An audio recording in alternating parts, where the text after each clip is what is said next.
नमस्कार। हम हैं आदित्य और सौम्या। और आपका स्वागत है घटना चक्र के इस नए और ज्ञानवर्धक सफर में।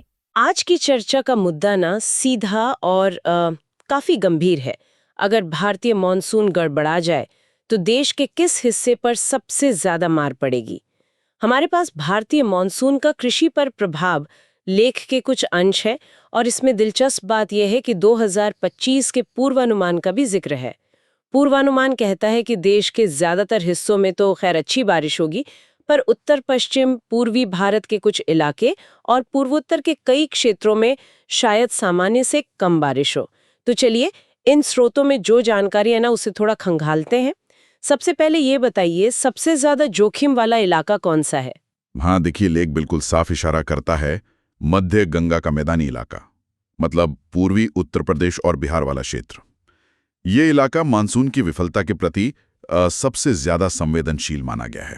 अच्छा, तो ये मध्य गंगा का मैदान ही क्यों?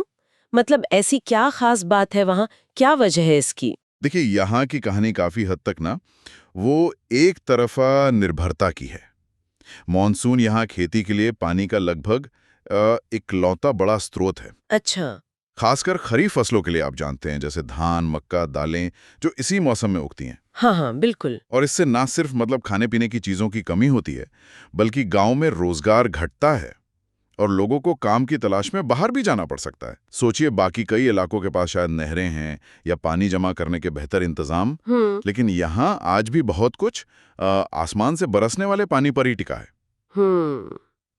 यानी यहाँ प्लान बी की गुंजाइश काफी कम है ना?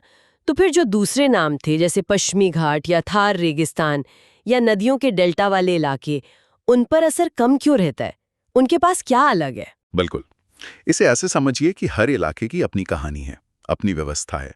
पश्चिमी घाट को लीजिए, उसे सिर्फ मानसून से ही नहीं बल्कि पश्चिमी हवाओं और समुद्र के असर से भी पानी मिलता है। ओके। साथ ही वहाँ पानी सहेजने के तरीके और जो कुदरती स्रोत हैं वो भी बेहतर हैं। थार रेगिस्तान तो खैर पहले से ही सूखा इलाका है, वहाँ खेती वैसे भी सीमित है और काफी कुछ इंदिरा गांधी नहर जैसी सिंचाई परियोजनाओं पर निर्भर है। सही है। तो इसलिए मानसून के उतार चढ़ाव का असर उतना गहरा नहीं होता। और जहां तक डेल्टा इलाकों की बात है, जैसे गंगा ब्रह्मपुत्र या गोदावरी कृष्णा का डेल्टा, वहां बड़ी नदियां सिंचाई का मुख्य स्रोत हैं, इसलिए वो मानसून की कमी को काफी हद तक मतलब झेल जाते हैं। ये तो बात समझ आती है। अलग अलग इलाकों की पानी को लेकर जरूरतें और इंतजाम कितने अलग हैं। अच्छा, लेख में जलवायु परिवर्तन का भी जिक्र था कि उससे मानसून के मिजाज में क्या फर्क आ रहा है, कुछ बदलाव हैं? हाँ हाँ, बिल्कुल। लेख इस बदलाव पर रोशनी डालता है।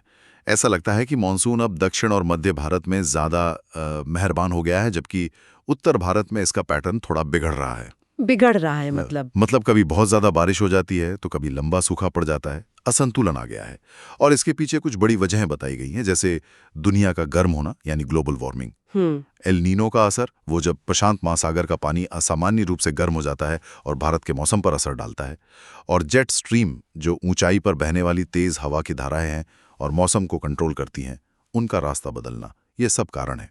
अच्छा, और इन बदलते हालात से निपटने के लिए कुछ सरकारी कोशिशों के बारे में क्या बताया गया है? कोई योजनाएं? हाँ, लेख में 2 योजनाओं का खासतौर पर जिक्र है।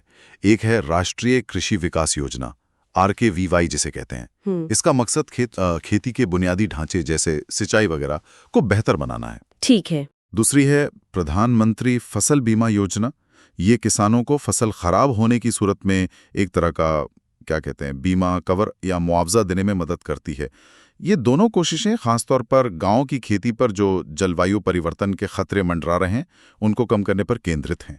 तो कुल मिलाकर जो तस्वीर उभर रही है वो ये है कि मध्य गंगा का मैदान मानसून पर अपनी अत्यधिक निर्भरता के कारण बहुत ही नाजुक स्थिति में है, खासकर उन इलाकों के मुकाबले जहां पानी के दूसरे स्रोत मौजूद हैं या खेती का तरीका अलग है। और 2025 का पूर्वानुमान, जिसमें उत्तर और पूर्वोत्तर भारत के कुछ हिस्सों में कम बारिश की आशंका जताई गई है, वो तो इस चिंता को और गहरा करता है। बिल्कुल। और यहीं से एक अहम सवाल उठता है जिस पर हमें और शायद श्रोताओं को भी सोचने की जरूरत है। जब हम इस इलाके की इतनी संवेदनशीलता और मानसून के बदलते पैटर्न को देखते हैं, तो क्या हमारी मौजूदा रणनीतियां, जैसे कि ये सरकारी योजनाएं जिनका हमने जिक्र किया, क्या ये मध्य गंगा मैदान जैसे इलाकों पर पड़ने वाले लंबे समय के सामाजिक और आर्थिक असर को वाकई में प्रभावी ढंग से कम करने के लिए काफ़ी है? ये एक बड़ा सवाल है जिस पर यकीनन आगे और भी विचार करने की ज़रूरत होगी।